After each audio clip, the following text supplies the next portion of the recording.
Hello, today is Monday and it is the 14th of May 2012. As of 11 o'clock a.m. Eastern Time, the price of silver and fiat US currency is that of a little over 28 and one third.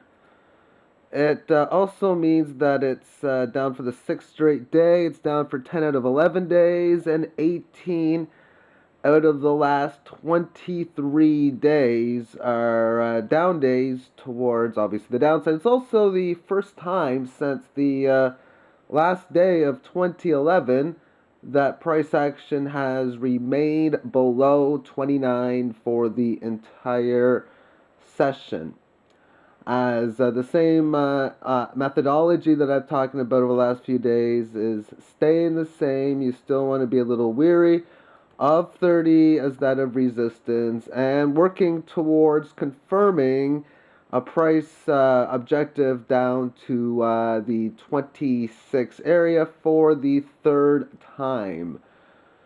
Now, there's a lot of news going on within JP Morgan, and I'm a little weary about this news that's going on because it reminds me a lot of Goldman Sachs a couple years ago with the Silva lawsuit, thinking that things are all going to change within the news from the mainstream media. This is a JP Morgan stock. It's a 3-month or quarterly chart going back to the late 1980s, which shows the Fibonacci retracement from this low and this high, and two tests of this level in here, and a massive resistance level right along this point in here.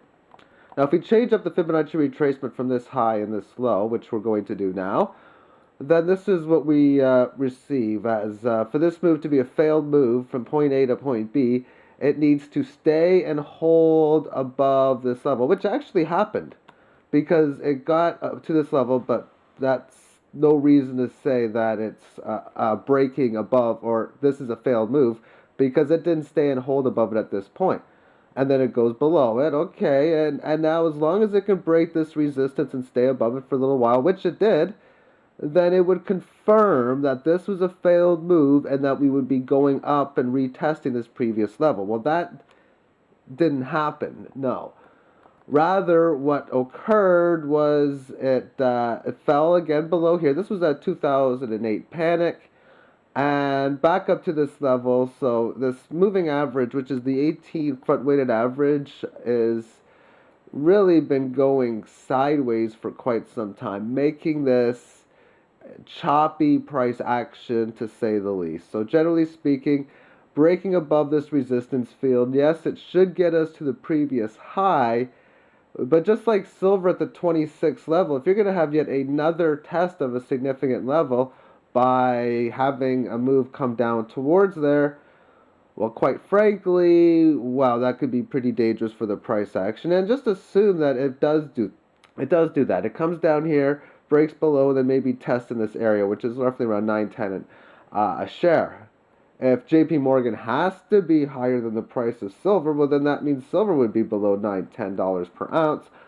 And that's, of course, if they could keep regulating it the way that they want to, which is why I'm a little bit leery and cautious that the fact that JP Morgan lost so much of their fiat currency playing the casino game of derivative investing, I guess you can say, makes me wonder if that's actually going to be the end of the banking system.